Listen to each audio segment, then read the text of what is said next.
majestic Mt Ruapehu, seemingly retired for the past 10 years, quietly brews a crater lake bursting at the seams to create yet another natural phenomenon. This time, 1.3 million cubic meters of volcanic sludge and water in what soon becomes the Lahar of 2007.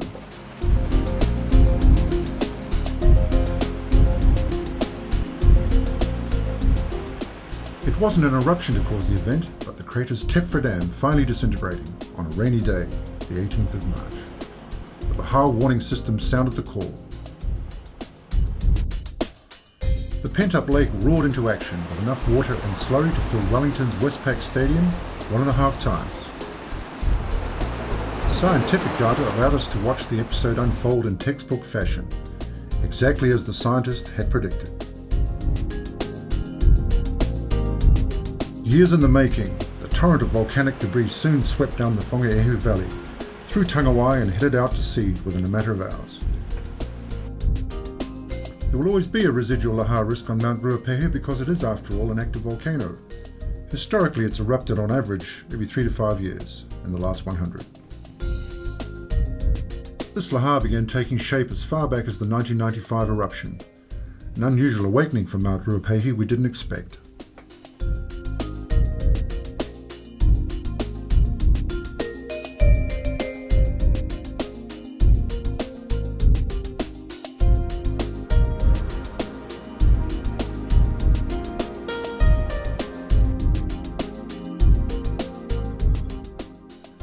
And while the mountain gave us a spectacular view above, the greatest peril lay below as tidal wave lahars of ash and debris streamed down its flanks, and even onto the slopes of Whakapapa ski resort, causing evacuations and a lot of excitement. Blow after blow, Ruapehu continued to vent steam and ash-bearing plumes to heights of 5,000 feet and above, his largest eruption in 50 years. It was this series of explosions in '95 which began the formation of a 7-metre high soft rock and ash dam on the eastern ridge of Crater Lake, which was again emptied. In the 1996 eruptions, the mountain's crater was finally blown dry. Volcanic gases freely streamed through rubble on the crater floor. After a couple of months, there was nothing left of the crater but the sulphurous gases of steam and rock. Scientists were concerned over this new Tefra Dam, and so began their planning for the next Lahar. Ruapehu's most recent event is the best studied Lahar ever recorded. Even before the dam burst, scientists had mapped the Lahar path precisely, as can be seen by the satellite picture taken from space. So by the time the crater rim failed, full-scale emergency response plans were already in action. Sunday morning, just before 11, the electronic safety alarm sounded. Police closed roads with the expectation of a sudden deluge of mud. Trains were stopped, and the civil defence was on high alert. The best view of this show of power was through the lens of a TV3 camera, halfway down the mountain. The news crew was first to confirm the event was no false alarm. The floodwaters swiftly overwhelmed a crossing, roared down the Whangaehu River and through Tangawai, the very place where the most deadly Lahar occurred nearly 54 years before. Known as the Tangawai disaster, the Christmas Eve tragedy gave incredible weight to the importance of planning for Lahar 2007. The 1953 episode was created in the same manner, by a bursting dam on the Crater Lake. Only then it was during the night, and with no warning.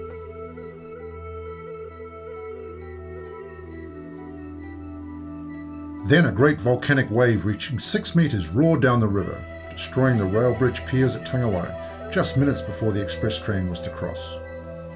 With no mercy, the bridge collapsed under the massive weight of the KA 949, the express from Wellington to Auckland. At 10:21 p.m, the locomotive and carriage upon carriage flew off the tracks, plunging into the fierce boil of the Lahar. 151 passengers and crew were killed in the tragedy. Many of the bodies were never found.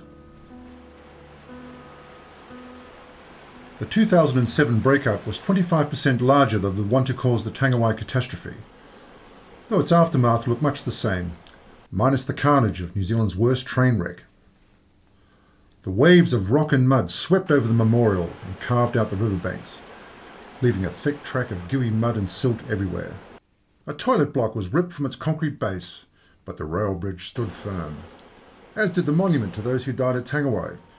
Miraculously, it too was left unscathed. Eager to take place in a piece of history, a steady flow of tourists and students wade through the Lahar path at Tangawai days later.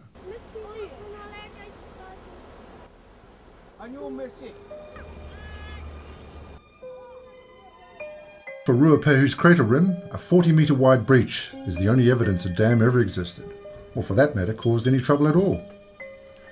With 10% of the lake spilling over, now well out to sea with little effect on human life in the process, Lahar 2007 could well be considered the most well-managed natural disaster in history.